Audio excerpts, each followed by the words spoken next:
Төртінші сөз. Әрбір байқаған адам білсе керек. Күлкі өзі бір мастық екенін. Әрбір мас кісіден ғафил көп өтетұғынын да, әрбір мастың сөйлеген кезінде бас ауыртатұғынын. Бұлай болғанда күлкіге салынған кісі не шаруадан, не ақылдан, не бір ұят келерлік істен құр, ғафил көп өткізіп отырса керек. Осындай ғафилдік көп өткізіп өлмеген кісінің не дүниеде, не ақыретте басы бір ауырмай қалмаса керек.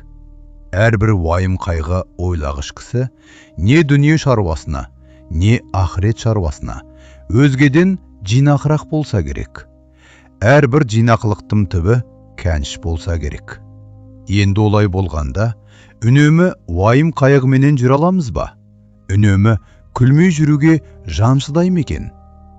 Жоқ, мен үнемі уайым қайғыменен бол демеймін. Уайым қайғысыздығыңа уайым қайғы қылдағы, сол уайым қайғысыздықтан құтыларлық орында харекет табу керек, һәм қылу керек. Әрбір орынды харекет өзі де уайым қайғыны азайтады. Орынсыз күлкіменен азайтпа, орынды харекетпен азайт. Шығар есігін таба алмай, уайым қайғының ішіне кіріп алып, қамалып қалмақ, ол өзде бір антұрғандық. Және әрбір жаман кісінің қылығына күлсен, оған рахаттанып күлме. Ыза болғанынан күл. Ызалы күлкі өзі де қайғы. Ондай күлкіге үнемі өзінде салынбассың.